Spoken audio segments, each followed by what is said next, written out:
Assalamualaikum warahmatullahi wabarakatuh. Kembali lagi di channel Berita Mistis. Untuk kisah kali ini masih melanjutkan dari kisah yang sebelumnya, sebuah kisah yang berjudul Pocong Itu Ibuku. Kisah yang ditulis oleh Alveandra.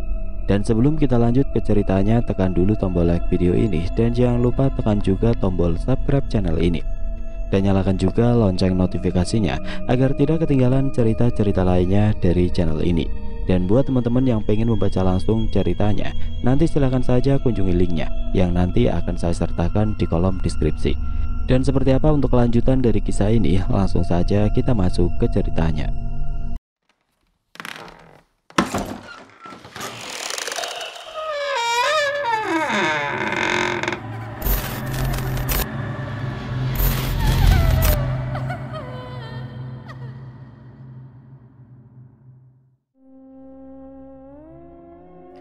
Baru saja Pak Kiai dan Ilham akan melafalkan ayat suci Al-Quran. Tiba-tiba secepat kilat pocong itu menghilang. Dokter muda itu kemudian menghela nafasnya panjang. Mungkin belum saatnya pocong itu musnah, Ilham. Kita tunggu saja. Sebaiknya kamu dan Tari segera melakukan ijab kabul sekarang juga. Karena sepertinya pocong itu masih akan terus mengincar Tari untuk ikut bersama dengannya. Hidup gadis itu kini sangat berbahaya. Kamu harus selalu ada di sisinya. Jangan sesekali kamu meninggalkan dia seorang diri. Ilham mengerti. Kemudian dokter muda itu menganggukkan kepalanya. Ilham, apa benar apa yang dikatakan oleh Pak Kiai? Tunggu apa lagi? Segera lakukan akad nikah sekarang juga jika kamu ingin menyelamatkan hidup Tari. Kemudian Nina menatap wajah Bu Siti. Bu, maaf, mungkin Tari tidak perlu dirias lagi. Yang penting sah mereka menjadi suami istri. Jika semua keadaannya sudah membaik, saya akan menikahkan kembali mereka berdua dan akan mengadakan pesta besar-besaran. Dan Bu Siti lah yang akan merias pengantinnya, tuturnya menjelaskan. Bu Nina tenang saja, saya pun ingin yang terbaik untuk ponakan Bu Nina. Tidak masalah jika saya tidak mendapatkan job pagi ini. Yang penting semuanya bisa selamat. Izinkan saya untuk menjadi saksi di acara pernikahan ini, Bu Nina. Tentu saja Bu Siti, terima kasih karena sudah mau menjadi saksi di pernikahan ponakan saya, jawab Nina. Kemudian matanya menatap wajah Ilham yang ada di sampingnya. Kalau begitu, kamu siap-siap di depan, Ilham. Biar tante yang akan membawa Tari ke depan, ditanya pada Ilham. Saya dan Ilham tunggu di depan. Saya harap jangan terlalu lama, seru pria parubaya yang sering dipanggil dengan sebutan Pak Kiai itu. Kemudian Nina menganggukkan kepalanya. Pak Kiai dan Ilham segera keluar dari kamar tersebut. Di ruang tamu sudah ada beberapa orang yang dibawa oleh Pak Kiai untuk menjadi saksi.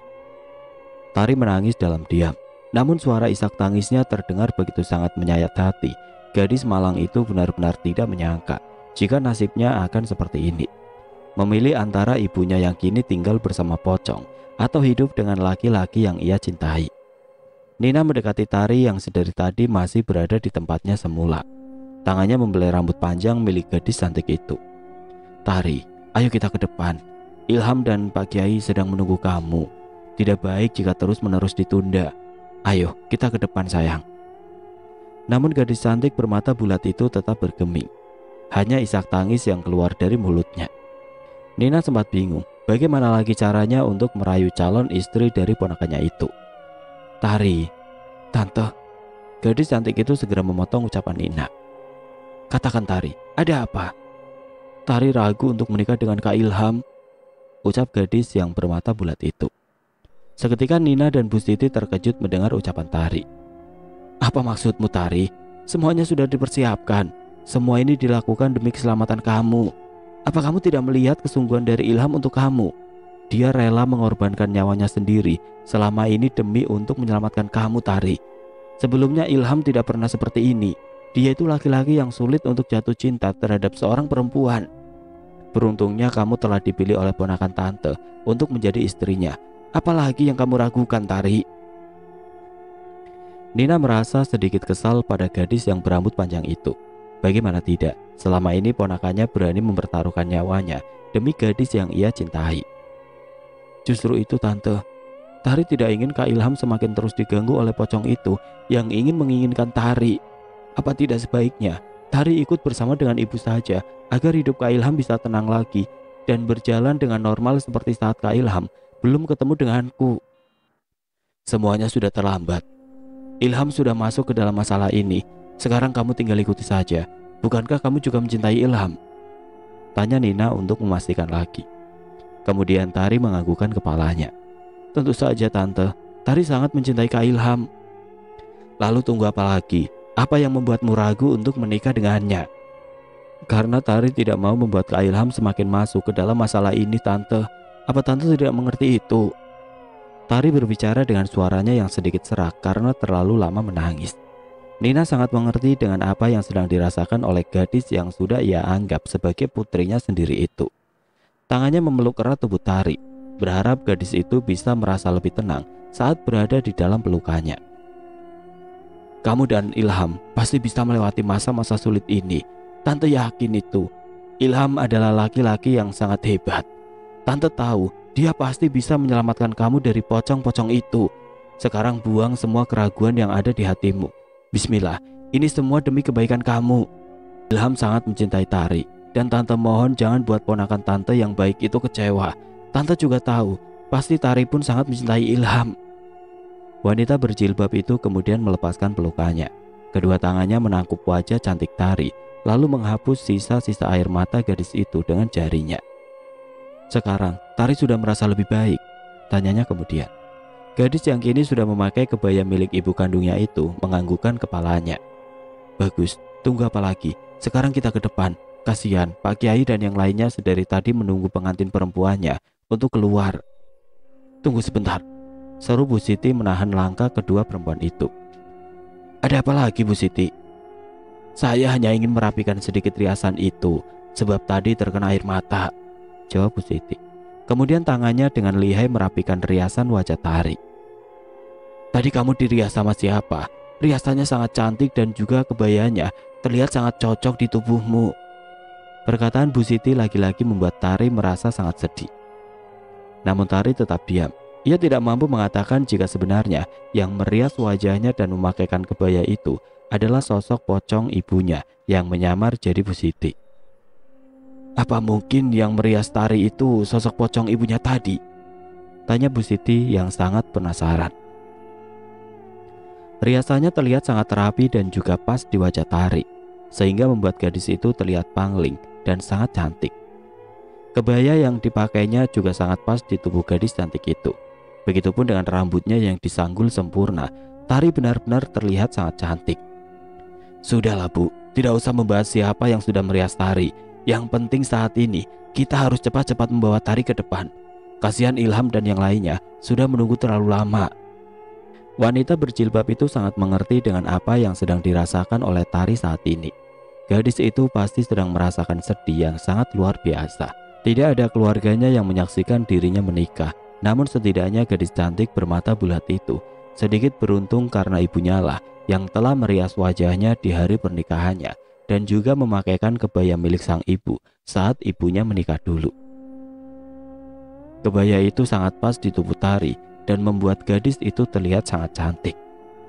Nina beranjak dari duduknya kemudian memapahi Tari untuk berjalan keluar dari kamar tersebut dan berjalan menuju ruang tamu, di mana sudah ada Ilham sebagai calon suaminya dan juga Pak Kiai yang akan menikahkan sekaligus menjadi wali dari calon pengantin perempuannya. Dan juga ada beberapa saksi untuk menyaksikan pernikahan tersebut. Ilham terlihat sangat tampan dengan kemeja putih dan celana panjang hitam. Tidak lupa peci hitam menutup kepalanya dengan sempurna, sehingga membuat wajah Ilham tampak bersinar. Aura pengantin terlihat jelas dari kedua mempelai tersebut. Saat Tari keluar dari kamar dan didampingi oleh Bu Siti dan Nina di kanan dan kirinya, dengan refleks semua orang yang ada di ruang tamu mengucapkan kata hamdalah. Kamu terlihat sangat cantik Tari. Tidak salah aku menikahimu. Semoga kamu adalah jodohku hingga surga nanti. Ilham berucap di dalam hatinya. Dokter muda yang memiliki indera keenam itu sangat terpesona dengan kecantikan yang terpancar dari wajah calon istrinya itu. Ia tidak menyangka jika gadis yang terlihat biasa saja bahkan cenderung tidak memperdulikan penampilannya itu akan terlihat sangat cantik di hari pernikahannya yang walaupun diadakan secara mendadak. Karena Ilham mencintai Tari bukan karena fisiknya, namun ia mencintai gadis pujaannya itu dengan tulus karena hatinya. Ilham, kenapa kamu bengong terus dari tadi? Itu Tari sudah ada di sampingmu, celetuk Nina. Tanpa disadari Ilham yang sedari tadi bengong, ternyata calon istrinya yang sangat cantik itu kini sudah berada di sampingnya, menundukkan kepalanya dalam-dalam. Astagfirullahaladzim. Iya tante, maaf, tadi melamun sedikit. Jangan banyak melamun, Nak Ilham, tidak baik, seru Pak Kiai memberi saran. Iya Pak Kiai, maaf. Ya sudah, apakah sekarang sudah bisa kita mulai acara akad nikahnya? Tanya Pak Kiai. Pria parubaya itu merasa akan terjadi sesuatu jika acara akad nikah ini tidak segera dilakukan. Angin mulai berhembus hingga sedikit masuk ke dalam rumah tersebut. Semua orang yang ada di tempat itu kemudian menganggukkan kepalanya. Sebaiknya kita mulai sekarang juga Pak Kiai. Bismillahirrahmanirrahim, ucap Pak Kiai berbarengan dengan Ilham. Ilham segera menjabat tangan Pak Kiai dan pada saat bersamaan angin di luar berhembus sangat kencang, sehingga suaranya terdengar sangat jelas. Tanah dan dedaunan kering yang tergeletak di atas tanah ikut terbawa kencangnya angin. Semua orang yang ada di tempat itu seketika menoleh keluar, karena kebetulan rumah Nina jendelanya terbuat dari kaca besar, sehingga bisa terlihat segala aktivitas yang ada di depan rumah tersebut. Astagfirullahaladzim, seru Pak Kiai. Pria parubaya itu kemudian menyuruh si pemilik rumah untuk menutup semua pintu dan juga jendela yang terbuka dengan mengucapkan Bismillahi Allahu Akbar. Nina segera beranjak dari duduknya dan segera menuruti perintah dari Pak Kiai. Bu Siti dan yang lainnya membantu Nina untuk menutupi semua jendela dan pintu yang terbuka dari depan hingga belakang rumah tersebut. Tari semakin ketakutan. Ia merasa jika pernikahannya tidak direstui oleh ibu kandungnya. Kak, apa kakak yakin akan menikahi aku? Kakak nggak takut apa yang akan menimpa kakak dan keluarga kakak jika Kak Ilham tetap nekat untuk menikah denganku? Tanya Tari dengan suaranya yang sedikit serak, karena dari tadi gadis itu terus saja menangis. Apa yang kamu katakan Tari? Kakak sangat yakin dengan pilihan hidup kakak. Tidak akan ada yang disesali, karena Kak Ilham yakin kalau kamu adalah jodoh kakak. Dan kakak tidak mau mendengar lagi pertanyaan bodoh semacam ini keluar dari mulutmu Tari. Kamu tidak usah ragu dengan kakak. Maafkan Tari kak, Tari hanya... Sudahlah, lebih baik kita lakukan segera ijab kabul ini, ucap Pak Kiai menengahi. Tangan Ilham kini kembali bergenggaman dengan tangan Pak Kiai yang tadi sempat terlepas karena ada angin yang tiba-tiba berhembus dengan sangat kencang. Bismillahirrahmanirrahim. Saya nikahkan Tari Ayunda binti Bapak Budi Utomo dengan saudara Ilham Pramudia bin Rudi Sentoso dengan mas kawin cincin emas seberat 5 gram dibayar dengan tunai. Saya terima nikah dan kawinnya. Tiba-tiba angin kencang itu masuk ke dalam rumah memporak-porandakan segala barang yang ada di rumah tersebut. Barang-barang yang tidak terlalu berat berterbangan di atas. Saat itu juga aroma bau busuk bangkai langsung menguar ke seisi rumah tersebut, sehingga membuat semua orang yang ada di dalam rumah tersebut menutup hidungnya kuat-kuat, karena aroma bau bangkai busuk yang sangat membuat perut mereka mual, serasa ingin memuntahkan seluruh isi perutnya. Oh, apa ini Bu Nina? Celetuk Bu Siti yang terus menutup kedua lubang hidungnya karena tidak tahan dengan bau bangkai tersebut. Namun Nina tidak menjawab pertanyaan tersebut. Bagaimana mungkin pagi-pagi seperti ini pocong-pocong itu keluar dan terus mengganggu acara pernikahan ini? Ilham berbicara di dalam hatinya. Ayo, lanjutkan saja akad nikah ini Ilham. Jangan kamu menundanya lagi atau menghentikan ucapanmu lagi, titah Pak Kiai dengan sedikit berteriak karena suara angin ribut itu terdengar sangat kencang. Sementara itu Tari terus saja menangis tidak henti-hentinya, menangisi nasibnya yang malang. Bu, Tari mohon restui Tari dan Kak Ilham menikah. Apa ibu tidak mau melihat Tari bahagia dengan laki-laki pilihan Tari? Tari mohon Bu, restui pernikahan ini. Calon pengantin perempuan itu terus berdoa di dalam hatinya dan meminta restu kepada ibunya, meskipun ia tahu ibunya tidak akan mendengar permintaannya itu. Ayo Nak Ilham, tunggu apa lagi? Iya Pak Kiai. Saya nikahkan saudara Tari Ayunda binti Bapak Budi Utomo dengan saudara Ilham Pramudia bin Rusdi Sentoso dengan mas kawin cincin emas seberat 5 gram dibayar tunai. Saya terima nikah dan kawinnya Tari Ayunda dengan mas kawin tersebut dibayar tunai. Sah. Alhamdulillah. Namun tiba-tiba Tari tidak sadarkan diri. Astagfirullahaladzim, Tari. Semua orang yang ada di tempat itu seketika langsung panik melihat mempelai perempuannya jatuh pingsan. Apalagi Ilham, laki-laki yang baru beberapa detik telah sah menjadi suami dari gadis yang bernama Tari itu, sangat panik dan juga merasa sedih. Karena istrinya itu harus pingsan di hari yang seharusnya menjadi hari yang paling bahagia di dalam hidupnya itu. Sementara itu angin terus berhembus kencang, sehingga membuka pintu dan jendela yang tadi telah tertutup rapat oleh Nina dan orang-orang yang membantunya tadi. Semua orang yang ada di tempat itu seketika langsung panik dan mereka sangat ketakutan. "Ilham, segera bawa istrimu itu ke dalam kamar," titah Pak Kiai pada Ilham.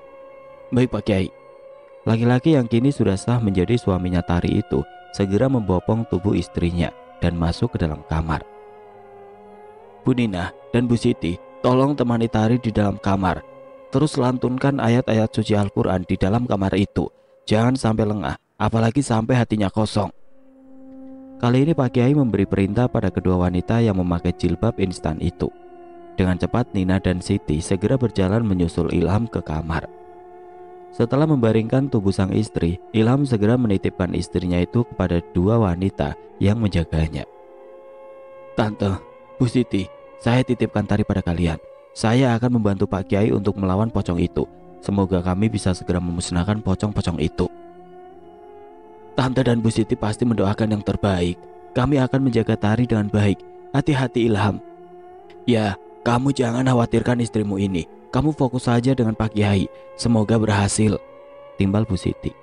Dokter muda yang memiliki indera keenam itu segera pergi meninggalkan kamar itu dan menutup pintunya dengan rapat. Keadaan di rumah itu sungguh sangat berantakan.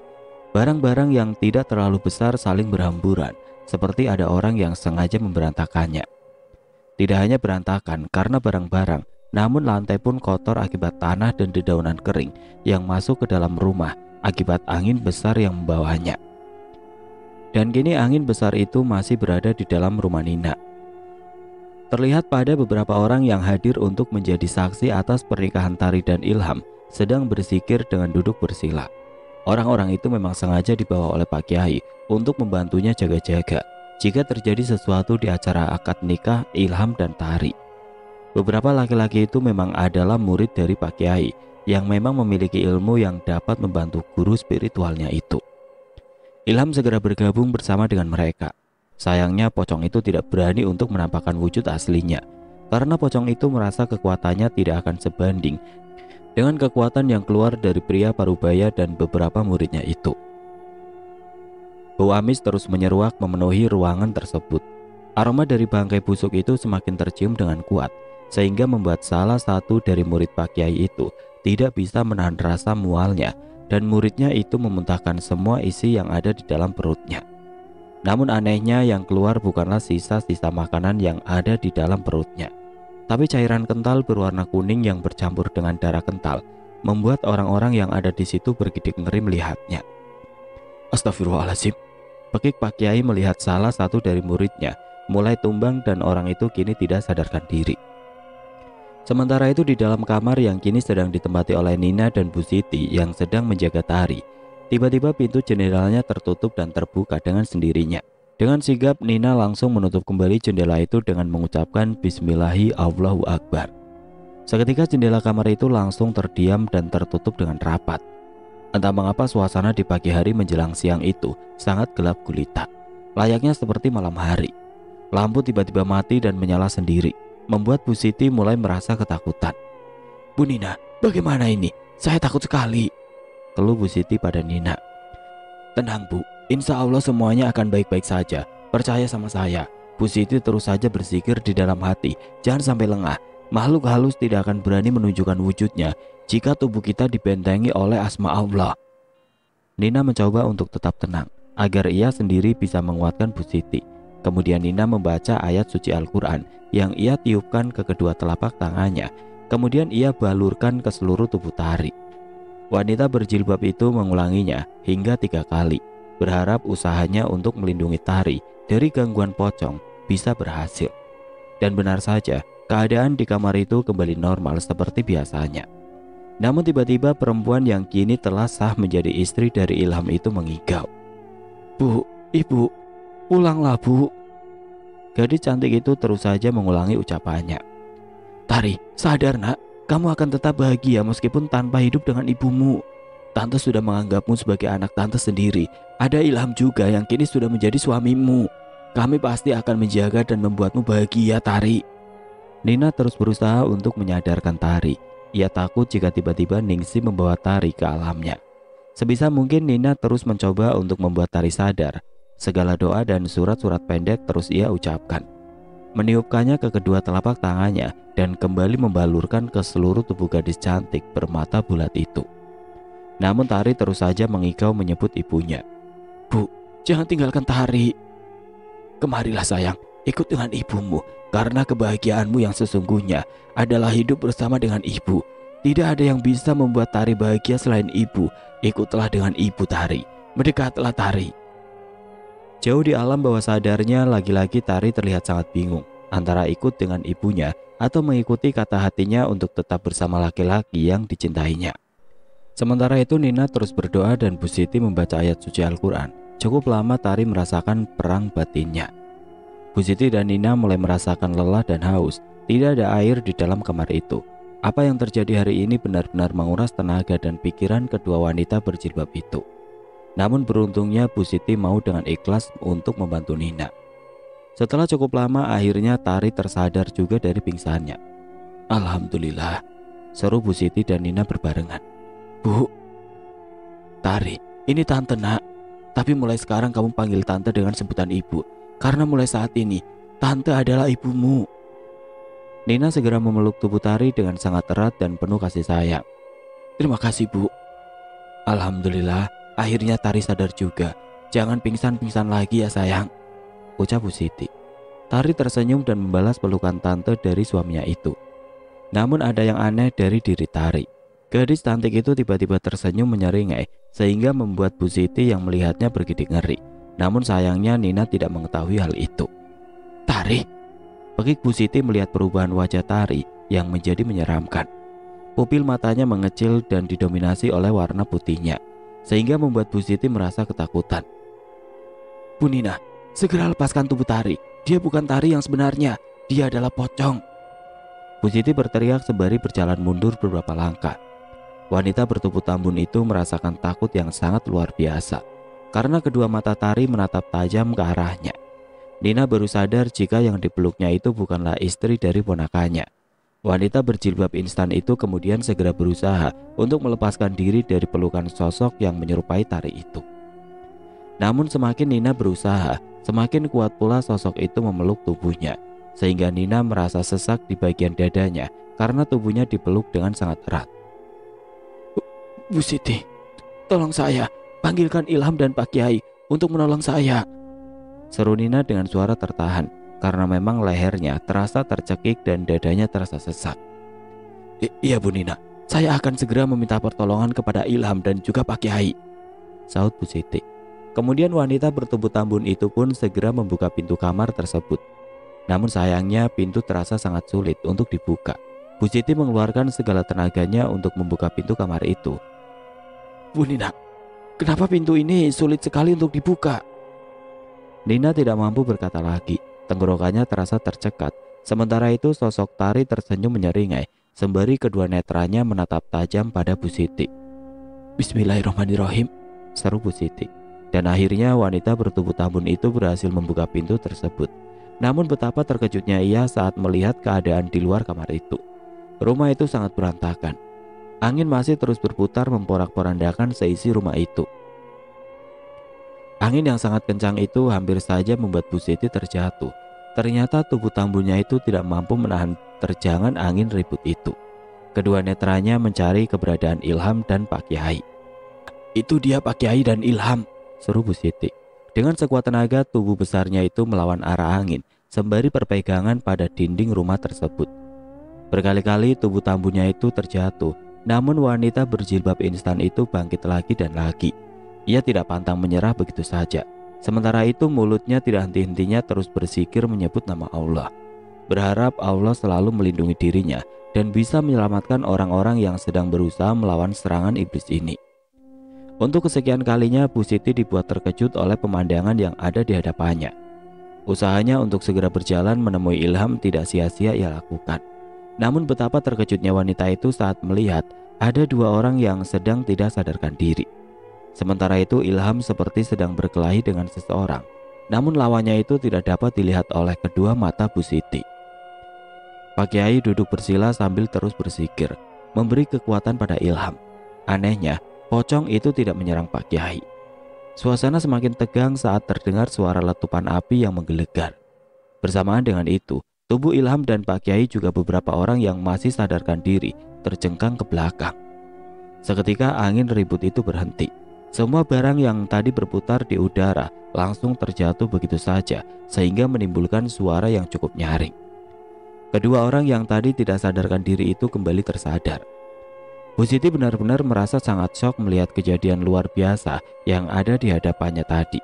Karena seumur hidupnya ia tidak pernah melihat kejadian yang menurutnya di luar nalar itu. Meskipun suaminya memiliki kelebihan indera keenam seperti ponakannya Bu Nina, tapi tidak pernah berurusan dengan makhluk gaib separah ini. Kejadian ini adalah pengalaman paling berharga di dalam hidupnya yang akan ia ceritakan kepada suaminya jika pulang nanti. Tubuh Ilham dipenuhi dengan keringat. Bajunya hampir basah semua oleh keringat. Seluruh tenaganya ia keluarkan untuk melawan dan menghancurkan pocong yang ia rasa sangat sakti itu. Selama ia memiliki kelebihan indera keenam, baru kali ini ia dan guru spiritualnya itu menghadapi serangan yang cukup kuat dari makhluk halus seperti tadi. Saat ini Ilham merasa jika tubuhnya lemah tidak berdaya. Seluruh tenaganya telah habis untuk melawan pocong itu. Namun semua usahanya dan guru spiritualnya itu tidak sia-sia. Akhirnya, pocong itu pun musnah terbakar oleh api. Alhamdulillah, seru Pak Kiai. Dokter muda itu merasakan sesak di dadanya. Ia merasakan tubuhnya tidak bertulang dan bertenaga lagi, membuat semua orang yang ada di tempat itu panik. Kemudian Pak Kiai menyuruh salah satu muridnya untuk mengambil air minum di belakang. Menit berikutnya muridnya itu telah kembali dengan 1 gelas air minum, kemudian menyerahkannya kepada Pak Kiai. Lalu pria parubaya itu segera membacakan doa pada air tersebut sebelum air itu diminum oleh Ilham. Ilham, ini, minumlah. Semoga dengan meminum ini, tubuhmu kembali bertenaga dan pulih. Dokter muda yang baru beberapa jam telah sah menjadi suami dari Tari itu segera meraih gelas berisi air tersebut, kemudian meminumnya hingga tandas. Alhamdulillah, ucap Ilham setelah menghabiskan 1 gelas air mineral berisikan doa itu. Beberapa menit kemudian tubuhnya kembali bertenaga dan berangsur pulih sedikit demi sedikit. Ilham kembali menegakkan tubuhnya dan sedikit merenggangkan otot-ototnya yang kaku. Meskipun sebenarnya seluruh tubuhnya masih merasa sakit semua, namun setidaknya tenaganya kini kembali pulih. Bagaimana? Apakah sudah lebih baik?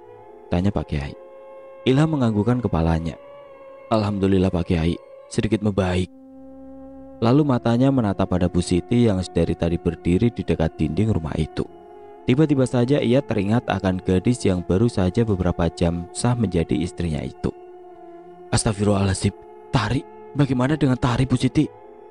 Ilham segera bangkit dari duduknya dan langsung berlari menuju kamar tempat di mana istrinya berada tadi. Belum juga Bu Siti berbicara dan menjelaskan kepada Ilham dan Pak Kiai, kedua pria itu kemudian langsung berlari menuju kamar tersebut. Melihat itu, wanita bertubuh tambun itu langsung menyusul mereka berdua. Dan betapa terkejutnya Ilham saat tidak mendapati istrinya di dalam kamar tersebut. Ya Allah, di mana Tari? Tari! Ilham dan Pak Kiai mencari keberadaan Tari ke setiap sudut kamar itu. Di bawah ranjang dan di setiap sudut kamar itu, kedua pria itu tidak menemukan keberadaan Tari. Ya Allah, Pak Kiai, di mana Tari? Di dalam kamar itu hanya terdapat Nina yang tidak sadarkan diri di atas tempat tidur. Bu Siti, mana istri saya? Bukankah tadi seharusnya Tari sedang berbaring di atas kasur?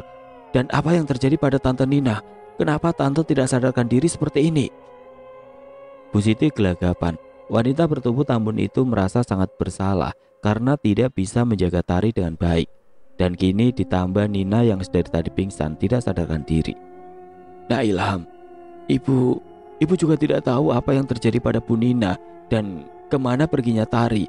Karena itu, tadi Ibu keluar untuk menemui Nak Ilham dan memberitahukan apa yang terjadi pada Tari dan Bu Nina.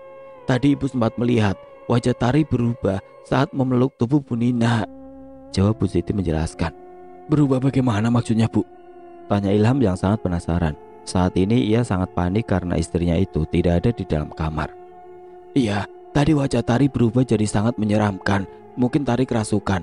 Kemudian ia memeluk erat tubuh Bu Nina dengan sangat kencang, sampai-sampai Bu Nina kesulitan untuk bernapas. Lalu saya langsung keluar. Niatnya ya untuk memberitahu Nak Ilham dan Pak Kiai. Dan saya benar-benar tidak tahu kalau sekarang tiba-tiba Tari menghilang dari kamar ini.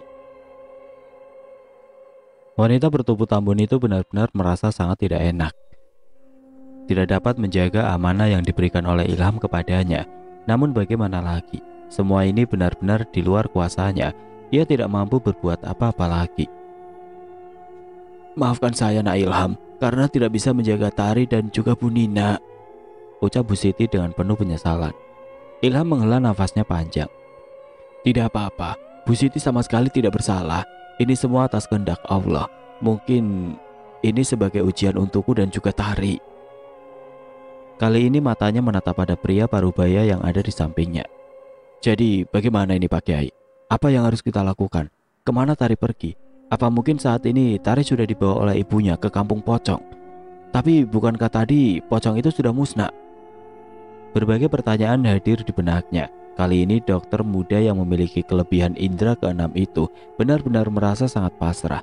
Sebelumnya ia belum pernah merasakan hal seperti ini.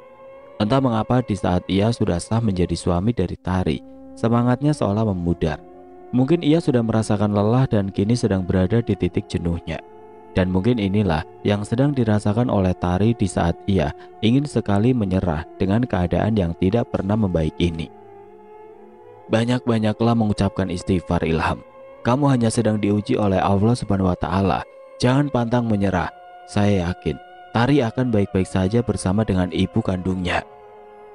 Jawab Pak Kiai mencoba untuk menenangkan hati Ilham dan memberinya semangat. Maksud Pak Kiai, itu artinya Tari kini akan hidup selamanya bersama dengan ibu kandungnya yang bernama Ningsi itu. Benar begitu? Ilham benar-benar sangat terkejut dengan ucapan dari guru spiritualnya itu. Dan kenyataannya, saat ini Tari telah dibawa oleh Ningsi. Tapi kamu tenang saja Ilham. Sosok pocong yang telah merubah Ningsi menjadi pocong itu kini sudah musnah.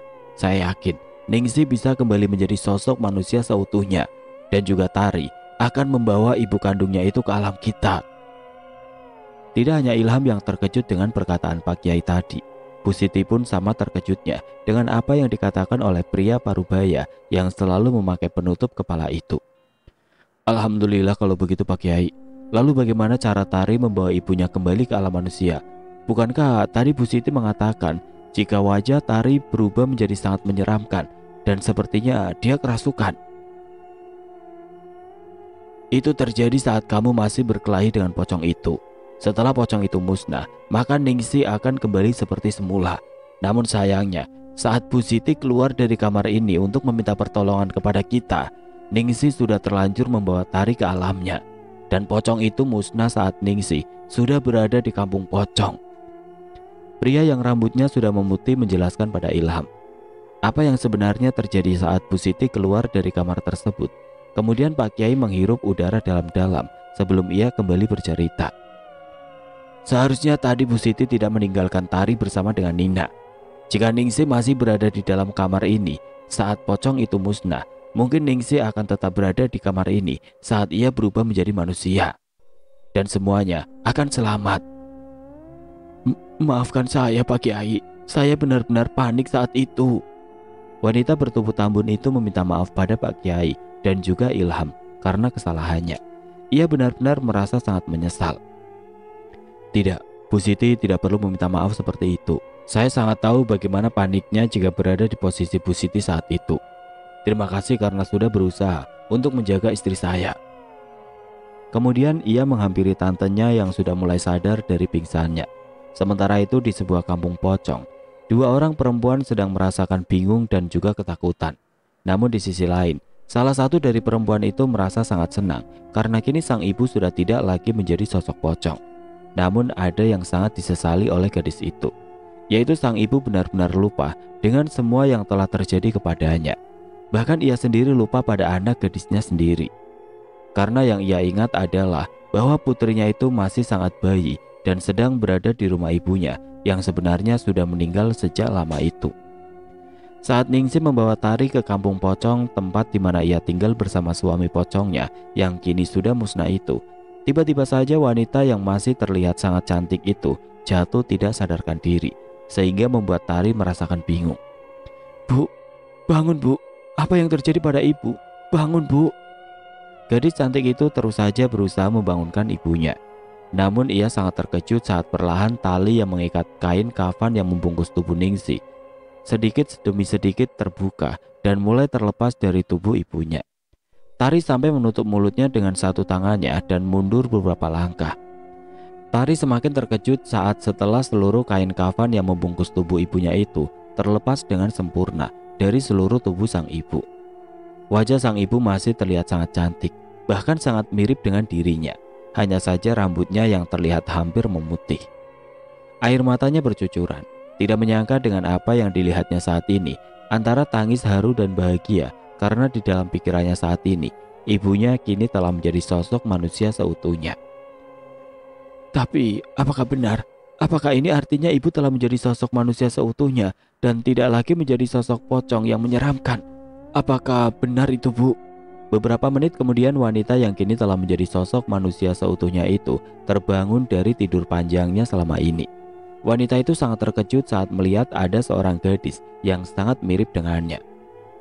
"Siapa kamu?" Gadis cantik yang masih memakai kebaya itu sangat terkejut saat mengetahui jika ibunya tidak mengenali dirinya sama sekali. "Bu, ini aku Tari, putri ibu. Apa mungkin ibu lupa?" seru Tari. Matanya mulai berkaca-kaca. Ia tidak menyangka jika ibunya akan lupa pada dirinya. Ningsih langsung terbangun dan mengambil posisi duduk, sedikit menjauh dari gadis yang masih menggunakan pakaian akad nikahnya dan wajahnya yang terlihat sangat cantik dengan riasan ala pengantin. Kemudian wanita itu menatap gadis yang ada di hadapannya itu dari kaki hingga ke ujung kepala. "Kamu pakai kebayaku? Ya, ini kebaya milikku yang aku gunakan saat aku menikah dulu dengan Mas Budi. Kenapa kamu yang memakainya? Dan siapa sebenarnya kamu ini?" Wanita itu kemudian memegang wajahnya sendiri sebelum ia melanjutkan perkataannya. Wajahmu juga sangat mirip denganku. Siapa kamu sebenarnya?" Tari tidak sanggup lagi menahan air matanya. Gadis cantik yang baru saja menikah beberapa jam yang lalu itu merasa sangat sedih dan bercampur bahagia. Sedih karena kini ibunya tidak lagi mengenali dirinya. Namun di sisi lain ia pun merasa bahagia karena kini ibunya sudah kembali menjadi sosok manusia seutuhnya. Tidak lagi menjadi sosok pocong yang menyeramkan. Dan itu artinya ia bisa hidup bersama dengan ibunya tanpa harus menjadi sosok pocong. Kemudian gadis cantik bermata bulat itu langsung memeluk tubuh sang ibu. Merasakan jika kulit ibunya tidak lagi dingin sedingin es batu. Seperti biasanya dulu ia menyentuh kulit sang ibu. Tangannya menyentuh dada sang ibu untuk meyakinkan jika ada detak jantung di dalam sana. Dan artinya ibunya benar-benar telah hidup kembali. Tari mengurai pelukannya dan mengucapkan kata hamdalah sembari terus menggenggam kedua tangan wanita yang telah melahirkannya. "Alhamdulillah, akhirnya ibu kembali hidup dan kita bisa hidup normal seperti biasa, Bu." Binar bahagia terlihat jelas di wajah Tari. Ia benar-benar sangat bersyukur akhirnya perjuangannya selama ini untuk mengembalikan ibunya ke alam manusia telah terwujud. Meskipun ibunya tidak mengingat apapun dan tidak mengenalinya sebagai putrinya sendiri. Ningsih mengalami hilang ingatan, tapi hanya sebagian memorinya yang hilang. Yang ia ingat terakhir kalinya saat ia sedang bersama dengan ibunya dan memakan martabak yang dikirimkan dari suaminya yang tidak lain adalah ayah dari Tari. Dan ia sangat ingat malam itu, bayinya yang masih sangat kecil itu sedang berada di dalam gendongannya. Setelah itu ia tidak ingat apapun lagi. Wanita itu kemudian langsung melepaskan tangannya dari genggaman tangan putrinya. "Katakan, siapa kamu sebenarnya? Kenapa kamu pegang-pegang saya seperti tadi? Dan kenapa kamu justru malah menangis seperti itu? Katakan pada saya dan jelaskan semuanya." Tari mengusap air matanya secara perlahan. Meskipun air matanya sedari tadi terus-menerus keluar membasahi pipinya, namun bibirnya terus tersenyum, sehingga membuat Ningsih merasa sangat bingung. "Bu, ini aku Tari, putri ibu. Apa ibu benar-benar lupa pada putri satu-satunya ibu? Padahal saat itu ibu selalu mengatakan jika Tari ini putri kesayangan ibu." Dengan lembut Tari mencoba menjelaskan pada ibunya. Putriku. Ya, nama putriku memang Tari. Tapi putriku masih sangat kecil. Dia masih bayi. Tidak mungkin tumbuh besar secepat ini. Apalagi... Ningsih menatap baju kebaya yang dikenakan oleh gadis yang sedari tadi mengaku sebagai putrinya itu. Kemudian ia kembali meneruskan ucapannya. Apalagi melihat penampilanmu saat ini, kamu sedang menikah, dan kebaya yang kamu pakai itu adalah milikku. Sudah aku katakan tadi, kebaya ini adalah kebaya yang aku pakai saat menikah dengan suamiku. Bu, ibu telah mengalami banyak kejadian setelah ibu pingsan 20 tahun yang lalu. Dan sekarang putri kecil ibu yang bernama Tari sudah dewasa dan kini sudah menikah dengan laki-laki yang sudah menyelamatkan ibu. Laki-laki itu bernama Ilham. Dia adalah seorang dokter. Apa ibu tidak ingat? Bahkan ibu sendiri tadi merias wajah ini dan memakaikan kebaya di tubuhku. Apa ibu tidak mengingatnya sama sekali? Tari terus berusaha untuk mengembalikan ingatan ibunya. Meskipun ia tahu mungkin untuk saat ini tidak akan langsung berhasil dan akan membutuhkan banyak waktu mengembalikan ingatan ibunya. Gadis itu berbicara dengan air mata yang terus-menerus keluar. Rasanya ia tidak bisa menghentikan tangisnya. Ningsih menggeleng-gelengkan kepalanya. Tidak, itu tidak mungkin. 20 tahun yang lalu, waktu yang sangat lama. Ini tidak mungkin. Kita tidak sedang berada di negeri dongeng kan? Aku sangat ingat betul. Saat itu aku yang sedang menggendong bayiku sambil memakan martabak yang dikirim oleh Mas Budi. Kemudian aku dan ibuku sama-sama makan makanan itu dengan lahapnya. Memang martabak adalah makanan favorit kami semua. Panjang lebar Ningsih menceritakan apa yang ia ingat sebelum dirinya tidak sadarkan diri. Setelah itu ia benar-benar tidak bisa mengingat apapun. Dan setelah itu ibu pingsan tidak sadarkan diri. Lalu aku pun sebenarnya tidak tahu apa yang terjadi selanjutnya pada ibu. Mungkin nanti setelah kita keluar dari sini, Kak Ilham dan Pak Kiai akan menjelaskan semuanya apa yang sebenarnya telah terjadi pada ibu. Keluar dari sini? Memangnya di mana kita? Ningsih mengedarkan pandangannya ke sekeliling tempat itu. Saat ini ia berada di sebuah kampung pocong. Tari dan Ningsih berada di sebuah rumah yang terlihat lebih kecil dari tempat tinggalnya dulu saat ia bersama dengan suaminya yang pocong itu. Karena rumahnya yang dulu telah dibakar habis oleh Pak Kiai. Tempat apa ini? Tanya Ningsih dengan herannya. Keadaan rumah itu sungguh sangat jauh dari kata rapi dan juga bersih. Lantainya masih tanah dan tidak ada perabotan sama sekali. Dindingnya masih terbuat dari bilik bambu, persis seperti rumah Wahyu saat ia masih menjadi manusia yang memiliki penyakit kulit menular. Hanya ada tikar yang terlihat sudah banyak bolong di mana-mana. Suasana di dalam rumah itu sungguh sangat mencekam. Namun di luar sana terlihat sangat ramai karena saat ini di kampung pocong itu sudah malam. Dan seperti biasa, jika malam hari maka suasana di kampung itu pasti sangat ramai.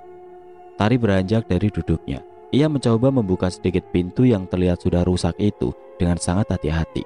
Tidak ingin menimbulkan suara yang akan menarik perhatian para pocong di luar sana. Dan betapa terkejutnya gadis itu saat melihat banyaknya pocong yang melintas di depan rumah yang lebih pantas disebut sebagai gubuk itu. Karena salah satu dari pocong-pocong tersebut ada wajah yang sangat ia kenal.